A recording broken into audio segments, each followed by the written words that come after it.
speed up, no counter.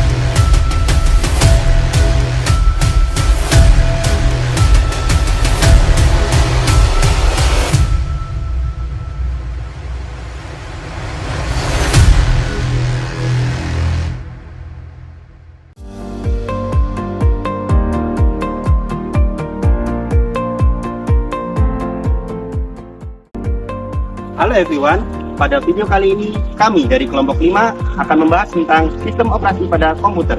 Happy watching! Pengertian sistem operasi. Sistem operasi adalah bagian yang penting dari sistem komputer. Secara umum, sistem komputer terbagi menjadi dari hardware, sistem operasi, program aplikasi, dan penggunaan ataupun user. Hardware ataupun perangkat keras terdiri atas CPU, media penyimpanan, perangkat input ataupun output, dan sistem bus. Dan mekanisme yang berguna untuk komunikasi antar prosesor ataupun memori utama dan modul sebagai sumber daya dasar. Program aplikasi berisi kompiler, basis data, games, dan program-program bisnis yang merupakan suatu cara di mana resource akan diakses untuk menyelesaikan masalah pengguna. Pengertian sistem operasi. Sistem operasi adalah bagian yang penting dari sistem komputer. Secara umum, sistem komputer terbagi menjadi dari hardware, sistem operasi, program aplikasi, dan penggunaan ataupun user. Hardware ataupun perangkat keras terdiri atas CPU, media penyimpanan, perangkat input ataupun output, dan sistem bus.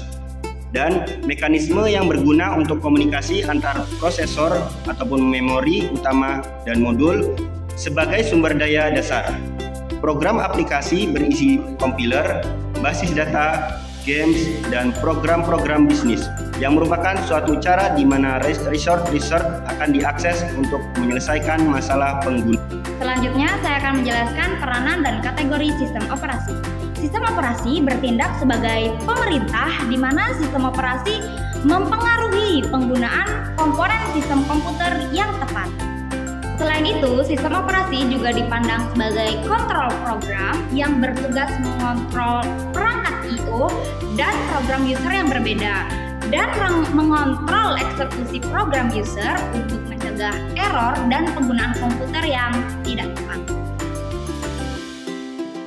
Selain itu, sistem operasi dapat dikategorikan single user, single tasking, SUST. Satu komputer hanya bisa digunakan oleh satu user dan hanya bisa menjalankan satu program di satu waktu. Contohnya, DOS, Disk Operating System. Selanjutnya ada multi-user single tasking, MUST. Satu komputer dapat digunakan oleh banyak user, namun tiap user hanya bisa menjalankan satu program atau satu aplikasi di satu waktu. Contohnya, Novel Network. Selanjutnya ada single user multitasking, SUMT. Satu komputer dipakai oleh satu user dan dapat menjalankan banyak program di satu waktu atau tampilan desktop. Contohnya Windows, Microsoft, Linux, Debian, dan lain sebagainya. Nah, selanjutnya ada multi-user multitasking, MUMT. Satu komputer dipakai bersamaan oleh banyak user dan dapat menjalankan banyak program di satu waktu. Contohnya Linux, di Solaris. Baik, saya akan menjelaskan tentang perkembangan sistem operasi pada komputer. Perkembangan sistem operasi sangat dipengaruhi oleh perkembangan hardware. Fasilitasi penggunaan hardware adalah sebuah alasan mengapa sistem operasi dikembangkan. Dengan kata lain, ketika hardware berkembang dan bertambah maju, maka harus diikuti oleh kemajuan perkembangan sistem operasi. Ada beberapa generasi sebagai berikut. Generasi ke-0 yaitu pada tahun 1940 yang meliputi komponen utama tabung hampa udara. Sistem komputer belum menggunakan sistem operasi. Semua komputer dilakukan secara manual melalui blackboard dan hanya bisa digunakan untuk menghitung plus, dan selanjutnya generasi ke-1 atau pertama yaitu pada tahun 1950, yaitu meliputi komponen utama transistor. Sistem operasi berfungsi terutama sebagai pengatur pergantian antar job berikutnya lebih efisien. Pada masa ini muncul konteks batch system atau semua job sejenis dikumpulkan jadi satu dan menginput memakai pull card. Generasi kedua yaitu pada tahun 1960 yang meliputi komponen utama IC dan ada beberapa konsep-konsep. Yang pertama, multiprogramming atau satu prosesor dikerjakan banyak program yang ada di memori utama. Yang kedua, multiprocessing yaitu satu job dikerjakan oleh banyak prosesor untuk meningkatkan utilitas. Yang ketiga yaitu polling, bertindak sebagai buffer saja dan mampu menerima pesanan meskipun belum akan dikerjakan. Yang keempat, deficit independence yaitu masing-masing komponen meskipun sifat yang saling berbeda, semisal tiap-tiap printer memiliki driver. Yang kelima yaitu time sharing atau multitasking. Yang keenam yaitu real-time system berguna sebagai kontrol bagi tiap-tiap sistem.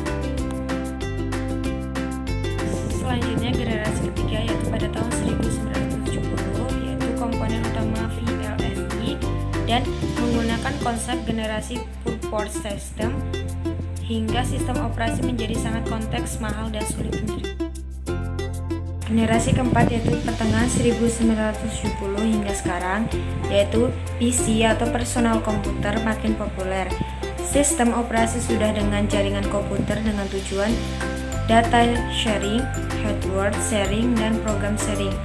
Dan user interface semakin mudah digunakan atau user friendly tanpa mengurangi kinerja komputer. Sistem operasi Windows. Windows adalah sebuah sistem operasi yang dikembangkan oleh Microsoft Corporation yang menggunakan antarmuka dengan berbasiskan GUI atau Graphical User Interface atau tampilan antarmuka bergrafis. OS ini sudah banyak sekali digunakan oleh user sejak lama. Windows pertama kali masih dalam jenis MS-DOS atau Microsoft Disk Operating System, yaitu sebuah sistem operasi yang berbasiskan teks dan command line interpreter. Dan Windows 1.0 berkembang hingga yang terbaru sekarang ini. Sistem operasi bertanggung jawab atas aktivitas yang berkaitan dengan manajemen memori seperti menjaga track dari memori yang sedang digunakan dan siapa yang menggunakannya. Kemudian memilih program yang akan di-load ke memori. 3. Manajemen berkas. Berkas adalah kumpulan informasi yang berhubungan sesuai dengan tujuan pembuat berkas tersebut. Umumnya berkas mempresentasikan program dan data. Berkas dapat mempunyai struktur yang bersifat hierarkis atau direktori, volume, dan lain-lain.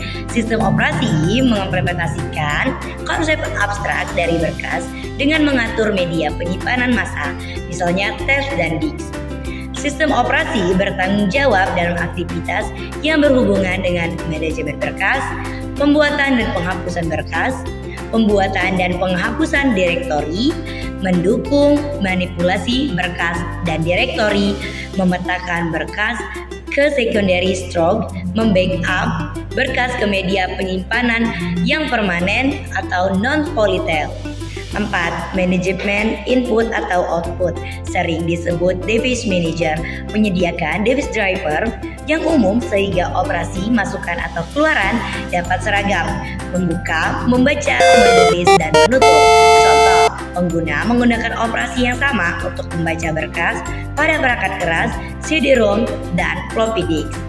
Komponen sistem operasi untuk sistem masukan atau keluaran yaitu penyangga, menampung sementara data dari atau ke perangkat masukan atau keluaran, spooling, melakukan penjadwalan pemakaian masukan atau keluaran sistem supaya lebih efisien atau antrian dan sebagainya, menyediakan driver untuk dapat melakukan operasi rinci untuk perangkat keras masukan atau keluaran tertentu.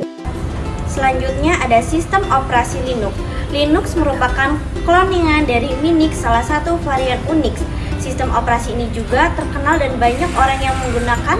Kelebihan dari Linux ialah cocok untuk dijadikan server karena stabil, tidak membutuhkan ruang penyimpanan yang besar, dan dapat memasang berbagai aplikasi atau software. Kelemahan dari sistem operasi Linux ialah proses instalasinya tidak mudah dan tidak banyak hardware yang mendukungnya. Sistem operasi Macintosh juga adalah sistem operasi yang dibuat oleh Apple. Macintosh juga cukup tinggi security-nya, cocok untuk user yang usage-nya desain grafis, Ace Candy, dan ini menjadikan kelebihan Macintosh. Sedangkan kelemahan dari Mac OS ialah tidak mendukung komputer berbasis IBM, sehingga hanya dapat terhubung dengan produk Apple saja. OS atau DOA adalah sistem operasi yang dibuat secara bersama-sama oleh International Usage, Macintosh Corporation, dan Microsoft Corporation untuk digunakan pada komputer IBM, PS, atau DOA. Pengguna komputer IBM PCAT sebagai pengganti sistem operasi DOS yang telah lama digunakan. Kata OS atau DOA adalah singkatan dari Operating System atau DOA. Selanjutnya ada Unix. Sistem operasi Unix umumnya digunakan pada komputer mini yang seringkali digunakan sebagai server sebuah jaringan. Kelebihan yang lain dari Unix ialah dapat digunakan secara multi-user atau lebih dari satu pengguna secara bersamaan. Sistem operasi Unix pun memiliki kelemahan yang tidak memiliki tampilan atau grafis yang menarik, membutuhkan ruang penyimpanan yang besar, tidak kompatibel dengan banyak game. Tak semua hardware bisa menggunakan dan sulit dioperasikan oleh pengguna awam. Sistem operasi Android. Android adalah sistem operasi yang baru-baru ini muncul dan banyak dipakai oleh orang. Nah, itu tadi penjelasan singkat sistem operasi pada komputer. Semoga bermanfaat and see you!